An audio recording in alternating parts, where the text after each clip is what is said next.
ମାନେ ଇଏ କରୁଥିଲେ ସେ ଏରିଆ କାଇଗଲା ଏ ଏରିଆ କାଇଗଲା ଆମର ବିନମ୍ରତାର ସହିତ କହିବା କଥା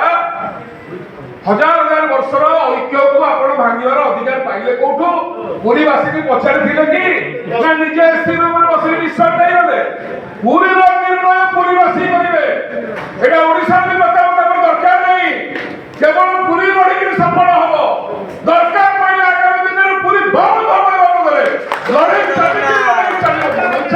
କଥା ଭାଙ୍ଗି ପକେଇଲ ମନ୍ଦିର ଭାଙ୍ଗି ପକେଇଲ ବାବୁଜୀ ଆଗ ଘର କି ପୁରୀ ମୋର ବିଶୁଦ୍ଧ ହେଇଯାଇଛି ପୁରୀ ଏ ମୋର ବି ହେବେ ବର୍ତ୍ତମାନ ପୁରୀର ଓକିଲ ମାନେ ବିନମ୍ର ନିବେଦନ ମହାତ୍ମା ଗାନ୍ଧୀଠୁ ମହେଶ୍ୱର ମହାନ୍ତି ପର୍ଯ୍ୟନ୍ତ ଦେଶକୁ ଦିଗ୍ଦର୍ଶନ ଦେଇଥିବା ସମସ୍ତ ଅଧିକାରୀ ମାନେ ଓକିଲ ଆମର ଦରମା ନେଇକି ଟେନସନ ନାହିଁ ଆମେ କା ଅଣ୍ଡରରେ କାମ କରୁନି ଆଜି ପୁରୀ କି ଫେଡିକୋ ଆସିଲା ଓକିଲ ସଂଘ ଲଢିଲା ଟାଟା ଆସିଲା ଓକିଲ ସଂଘ ଲଢିଲା ବୋଲି ଟାଟା ମିଟର ଲାଗିପାରିବ ନାହିଁ ଷ୍ଟାଟସ୍ କୋ ହେଇଗଲା ଏଟା ପୁରୀବାସୀଙ୍କ ପାଇଁ ବ୍ରହ୍ମ ବିଭ୍ରାଟ ବେଳେ ଓକିଲ ସଂଘ ଲଢେଇ କଲିଲା ପ୍ରକଳ୍ପ ସମୟରେ ଓକିଲ ସଂଘ ଲଢେଇ କଲିଲା ରତ୍ନ ଭଣ୍ଡାର ପାଇଁ ଓକିଲ ସଂଘ ଓହ୍ଲିଲା ଏବଂ 4000 ଖୋଲିବା ପାଇଁ ମଧ୍ୟ ଓକିଲ ସଂଘ ଓହ୍ଲିଲା ଯଦି ଲଢେଇରେ ସବୁବେଳେ ପୁରୀବାସୀଙ୍କ ସାଙ୍ଗରେ ଆପଣମାନଙ୍କ ସାଙ୍ଗରେ ଆମେ ସାଥ ଦେଇଛୁ ଆମେ ବି ଏଠି ହାତ ଯୋଡ଼ିକିରି ଆପଣ ନିବେଦନ କରୁଛୁ ଆମର ଏ ସମୟରେ ଏଟା ଆପଣଙ୍କର ସ୍ୱାଭିମାନର କଥା ଆପଣମାନେ ମଧ୍ୟ ଦିଆକୁ ଦିଆ ଅଧିଆକୁ ଦୁଆର ଦିଆ ନୀତିରେ ସମ୍ପୂର୍ଣ୍ଣ ସହଯୋଗ କରିବା ପାଇଁ ଆମେ ବିନମ୍ର ପ୍ରାର୍ଥନା କରୁଛୁ ଏବଂ ଏ ଲଢେଇରେ ଯୋଉ ଷଡ଼ଯନ୍ତ୍ର ହେଇଛି ଜଜ ମାନଙ୍କ ଘରୁ 500 କୋଟି 1000 କୋଟି ଏତେଲା ନାହିଁ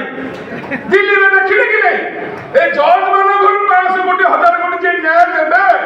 ଯଦି ନ୍ୟାୟ ଦେବା ଲୋକ ଘରୁ ଏତେ କୋଟି ଟଙ୍କା ତାହେଲେ ନ୍ୟାୟ ପାଇବା ଲୋକ କଣ କରିବ ବନ୍ଧା ହଉଛି କିଏ କଲରା ଚୋର ପାଣି କଖାରୁ ଚୋର ପକେଟ ମାରିକି ଦେଇଗଲା ଇଏ ଯିବେ କଣ ବଡ ପୋଲିସ ବଡ ଲୋକ କହିଲେ ଜଜ ଘରୁ 500 କୋଟି ଚଢି ଯାଉଛି ଆଇଲା କୋଉଠୁ ଜୁଡିସିଆଲ ବିନା ପଇସାରେ କୌଣସି ବେସ୍କାର କାମ କରିବା ଦେଖିଛନ୍ତି ସବୁଠୁ ବେଶୀ କରପ୍ସନ ଯୋଉଟା କାଲି ମାନ୍ୟବର ଉପରାଷ୍ଟ୍ରପତି କହିଲା ଦାଟ ଇଜ ଜୁଡିସିଆଲ ଆପଣ ଚୋରି କଲେ କେସ୍ ହବନି ନା ଆମେ ଯୋଉ ସିବିଆଇରେ କେସ୍ ଦବୁ ମନ ଇଚ୍ଛା ତମେ କରିପାରିବ ନାହିଁ ବହୁତ ବିଶ୍ୱାସ ଲୋକଙ୍କର ଜୁଡିସିଆଲ ଉପରେ ଯେ ତମେ ଚୋରି କରିବ ଯେ ତମେ ଡକାଇତି କରିବ ଯେ ତମେ ହলো 1000 କୋଟି ବାହାରିବ ତାହେଲେ ଠିକ ସେ ଓକିଲ ଠିକ ସେ ଜୁଡିସିଆରୀ ଠିକ ସେ କୋର୍ଟ କଣ ଲୋକ ଭାବୁଛନ୍ତି ଯଦି ସାଧାରଣ ଲୋକ ହେଇଗଲେ ଛଡା ହେଇଗଲା ମନ ଇଚ୍ଛା ମିଶନ ଚଳିବ ନାହିଁ ଜୁଡିସିଆରୀ ହଉ କି ଏକ୍ସିକ୍ୟୁଟିଭ ହଉ ଆମର ଅଛି ଆମେ ଲଢେଇ କରିବୁ ତେଣୁକରି ଆଜିର ମୋର ଅଧିକା କିଛି କହିବିନି ଆପଣ ନିଜେ ଚିନ୍ତା କରନ୍ତୁ କଣ ପାଇଁ ଏଇଠି ଉଠିବ ମୋର ସ୍ଲୋଗାନ